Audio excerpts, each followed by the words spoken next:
All right, welcome back. So let's do the moonwalk back to 2017 and talk about Gennady Golovkin versus Canelo Alvarez, which appears to be headed for the last fight of its trilogy. And Canelo Alvarez is promising that he is going to knock out Gennady Golovkin in a fight that we all knew was going to happen again. Let's talk about this ridiculousness and what Canelo Alvarez really should be doing in this video.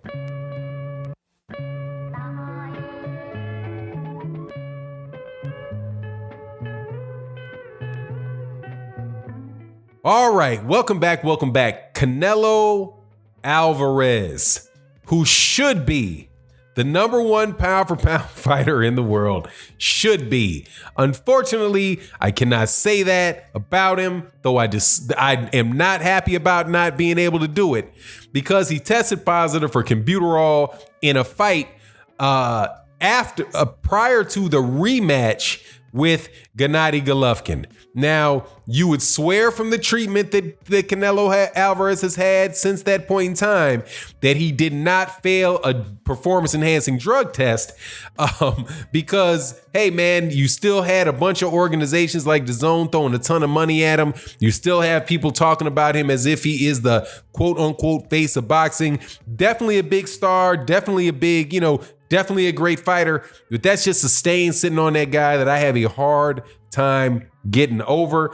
That said, at the time when he fought Gennady Golovkin in that rematch, I was rooting 100 miles an hour for Canelo Alvarez because I believe Canelo Alvarez is a much better fighter than Gennady Golovkin, and that Gennady Golovkin is somebody that was having. I think at the time they were trying to say that Gennady Golovkin had tied Bernard Hopkins' record for most title defenses in the middleweight division. And whenever these guys from the media give me a record, I tend to go look and make sure I have to verify it. Go look for circumstances. Look, you just have to, listen to what they say, then go verify it, right? So when they were saying that about a Gennady Golovkin, it didn't make sense to me because I was like, man, why are they acting like Gennady Golovkin? Gennady Golovkin has been a champion for 22 title defenses. And he's fighting 2 times a year, dude. It was like that dude would have had to been on top for 11 years. And I'm like, I know this dude ain't been on top for 11 years. Let me look. So I look, and then I see, he's only at 9 title defenses.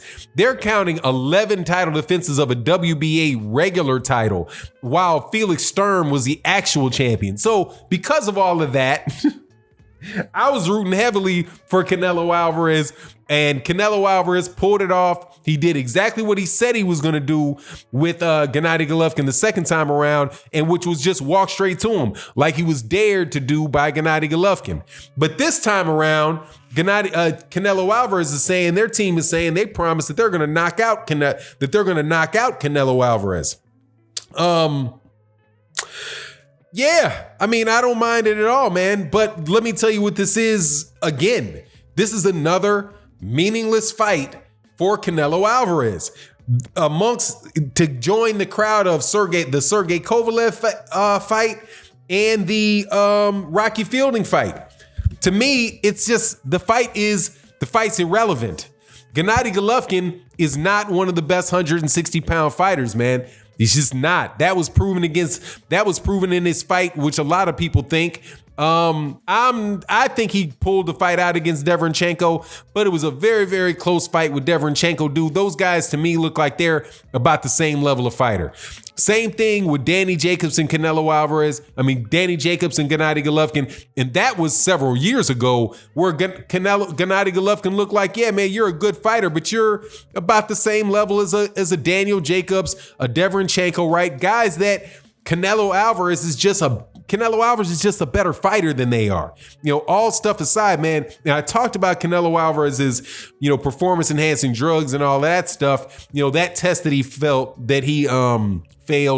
didn't really get into the franchise champion and the ducking of Charlo. But Look, man, Canelo Alvarez is a very, very good fighter. He's just on another level from Gennady Golovkin, and that's already been proven. Just like the Rocky Fielding fight, and that's whatever you want to call that Sergey Kovalev fight. These fights are all fights that nobody's really asking for. That's not really going to prove anything. Sergey Kovalev was not the best 175 pounder. Rocky Fielding doesn't even really hold a championship in 168 for the WBA. That's Callum Smith. So it's like, if you're talking about making records and you're not fighting the best guy at 175 pounds, right, which is Beterbiev, you're not fighting any of the champions at 168, who are David Benavidez, Caleb Plant, Saunders and Callum Smith, right? So down at 160, because I have to assume that that's where the fight for Gennady Golovkin this rematch with Gennady Golovkin would be, is at 160, where you would be unifying the WBA and the IBF titles. But still, Gennady Golovkin is somebody that Canelo has already not just beat recently, but he beat a while ago, and he got a draw before that, but it's just not anything anybody's really calling for. The best fights to be made for Canelo Alvarez, if what he's doing is trying to be like, what he says he's trying to be, which is, beat the best, beat a champion. Those are the guys at 168 pounds, 160 and 168 pounds that he should fight. Right now, I won't go to 175 pounds because ain't nobody acting like, and I don't even think that it's real that he should fight Arthur Beterbiev, because Arthur Beterbiev is going to beat him. That is not some washed up, borderline looking like he's taking a dive Sergey Kovalev. That is a real killer up there at 175 pounds. And Beterbiev, hopefully him and Bivol will get that fight together, and then he can, and he'll have the opportunity to wrap up 175 pounds. But we'll see what happens with that. But no, Canelo Alvarez fight's not going to.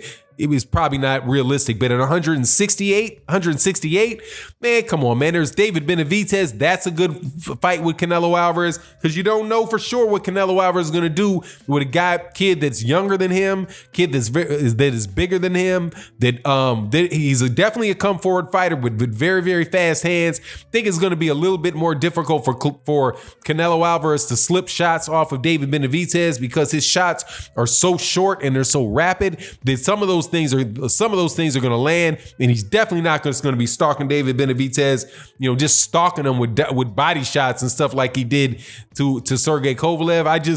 I don't see it. But, that'd be a fight that I'd like to see. Caleb Plant I'd like to see. But, the problem with all of those fights are, the DAZN isn't going to want it. Right? DAZN's going to want what they believe is going to bring in the most subscribers.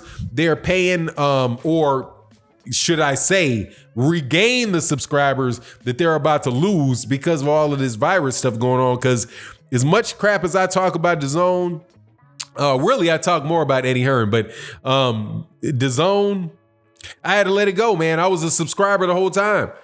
Pretty much, I can't remember what the fight it was, but I was like, yeah, man, let me go ahead and get this. I love boxing. It'd be a tax deduction for me because I consider it a business anyway. So let me go ahead and get DAZN. And so I kept DAZN, even though month in, month out, there really wouldn't be anything on there that I wanted to see. But once this thing hit, I was like, man, they can't offer me anything. And I had to cut them totally. So that they're going to want, when boxing comes back, if they're back with it, they're going to want to match up Canelo Alvarez and Gennady Golovkin, because that's why they signed Gennady Golovkin to begin with. But I just think that it's just a little, it's just a little dated, man. I think that is for mega fights or whatever. That's low hanging fruit.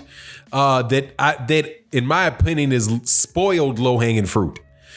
I don't care about seeing Gennady Golovkin fight Canelo Alvarez, because Gennady Golovkin has the air of invincibility around Gennady Golovkin is absolutely positively gone, right? But more than likely the DAZN is going to push it. in all, though, with Canelo Alvarez, man, it's just that this seems just like another part of like the Canelo Alvarez victory lap, right? After he lost to Floyd Mayweather Jr. and he left and went over to HBO, since that point in time, he changed from a guy that was fighting Austin Trout, and fighting Landy Lara, fighting Floyd Mayweather Jr. to a guy that seems like, he's just in the victory mode lap of his career, where his name is big enough and he's getting this guaranteed money from DAZN, and the people around him want to put him in fights that they know that he can win and he won't get tested in. But ultimately, man, that takes opportunities away from boxing fans to see very intriguing matchups that could otherwise happen, right? Especially over to DAZN, because DAZN isn't even relying on anybody to pay for the fights. They're just footing the bill. So foot the bill with some interesting mixed up fights. Put the money down for Jamal Charlo, man. Put the money down for Demetrius Andrade. Man, I would even take Caleb Plant, but that would be way, way, way too much like right. We're gonna have to wait around for him to knock out a shot Sergey Kovalev. And I do believe 100% that he is going to knock out a shot, like Teddy Atlas said, a shot Gennady Golovkin. But anyway, it is what it is. You let me know what you think in the comment section. And with that, I'm out. Peace.